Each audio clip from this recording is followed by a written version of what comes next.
Yo, yo, yo, yo, yo, yo, yo. Yo.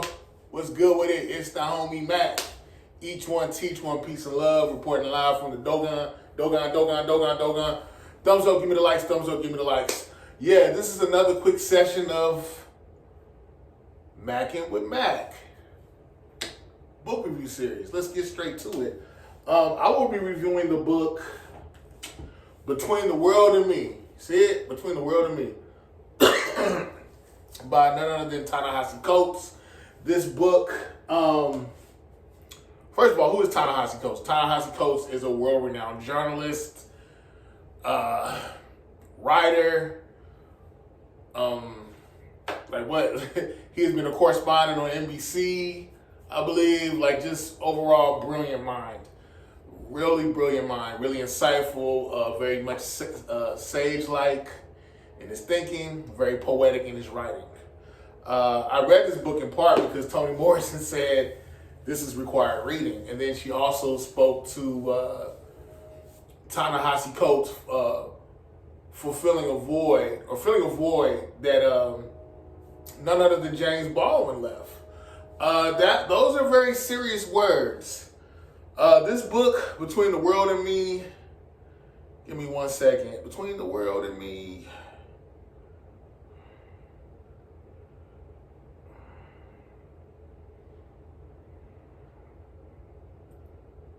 This book, Between the World and Me, won the National Book Award for Nonfiction in 2015 and the Kirkus Prize for Nonfiction in the same year.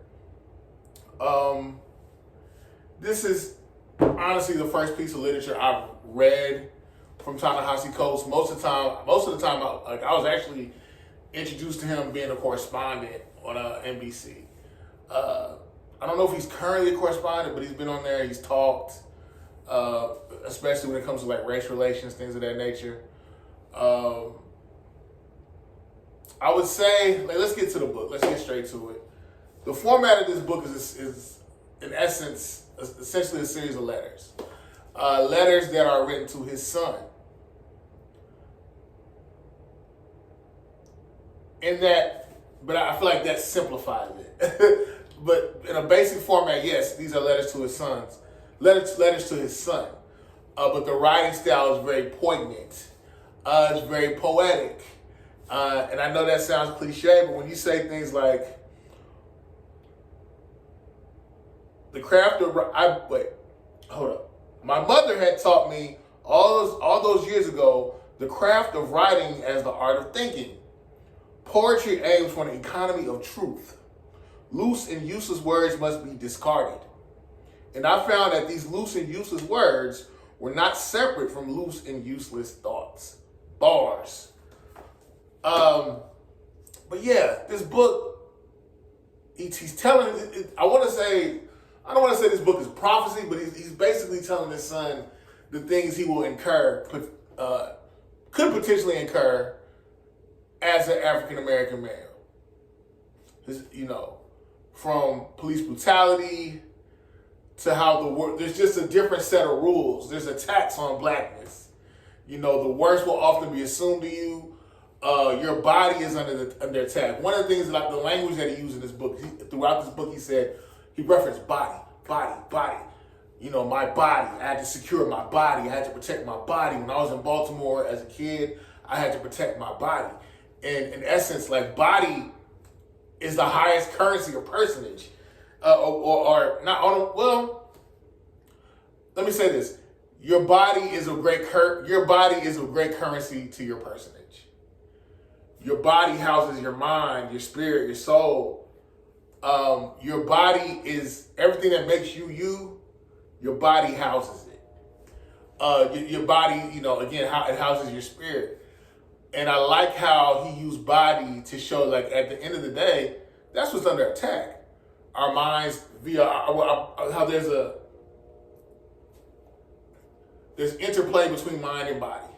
And to attack your body is attack your mind, and to attack your mind is attack your body. So I liked how he referenced we're under siege. He talks about his matriculation, going to Howard, But before that, growing up in Baltimore, going overseas, living overseas, visiting overseas rather. I just like how he's very, in this book, he's very transparent, he's very vulnerable.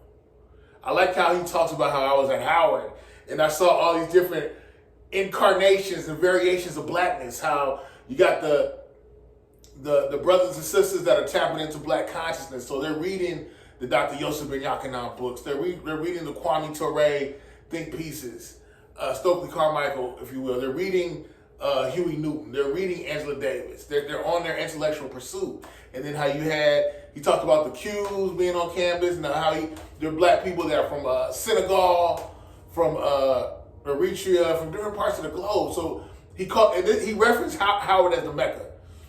So when he says Mecca, he's talking about Howard. And I can't even the alumni, or is it alumnus? The alumni that matriculated or that Howard produced, a lot of giants, a lot of intellectual giants, a lot of stalwarts, a lot of people that pushed black society forward in this country, in the epicenter of white supremacy, America.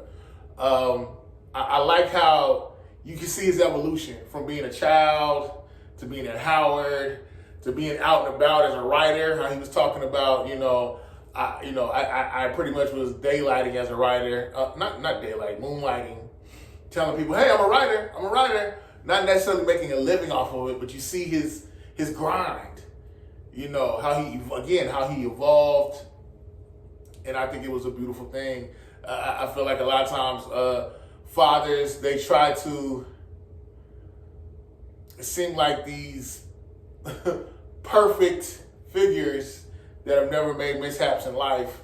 He talks about his mistakes, the mistakes he's made, his emotions, his vulnerability, and a lot of things that I read in this book. It actually reminded me of how I felt about the feelings I felt. Feeling like I have to protect my body. I have to, and I know everybody does, but I feel like there's a different set of rules when it comes to black people, especially black men. And that's not to say that black women's bodies are not under siege. That's not true. But I am in the body of a black man. I am a man, black man. And just the internal struggle, the dialectic that was going on in his brain. I'm trying to be this citizen. He referenced the dreamer. He said the dreamers are the people who hold true to the concept of the American dream, the fantasy almost. And he would mention that. So when he would mention dreamer, because he often said the dreamer, that brought me to that. Like, the dreamer is someone who was bought into the fantasy that's sold about America, because the dreamer essentially is white supremacy. It's rooted in white supremacy. Then he talks about a man he went to college with named Prince Jones, and how he was a victim of police brutality. And he was just talking about how these guys, these police officers, when they kill black people, when they destroy black bodies, they're considered, he said, it's a force of nature. This is what makes things right in this world, in America. And this is like, that's their duty to kill us. That's their duty to control us, to confine us. And then he talks about how he spoke with Prince Jones's mother. I liked it. I liked that the dialogue between himself and Prince Jones's mother. It was very direct. It was very very vulnerable. He gave you insight into her mind, her thought process, how she raised Prince Jones. And a lot of times I feel like when it comes to victims of police brutality, their personage is robbed from them. And hearing this dialogue, the discourse between Ta-Nehisi and Prince Jones's mom, it humanized him. Not to say that he wasn't human before, but a lot of times the humanity of victims of police brutality that are black, their humanity is eviscerated. So I like the fact that they had the discourse, the dialogue. He also, one of the things that I like that he mentioned is how a lot of people want to be white. and how how the dream is centered around white supremacy, and how a lot of people, even some black people, a lot of minorities, they want to partake in the dream, and they want to be white. And then at the same time, a lot of these dreamers that are white, most of them are, they look at their whiteness as a privilege. They look at their whiteness as something that gives them a step above, something that innately makes them just better, But yeah, this is a great read. I think this is required reading, compulsory reading. Shout out to Ta-Nehisi Coates. This is a great piece of literature.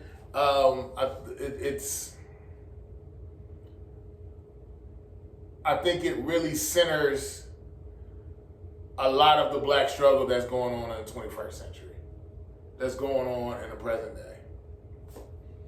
It's the homie Mac, man. Each one teach one, peace and love. Signing out from the Dogon. I'm out.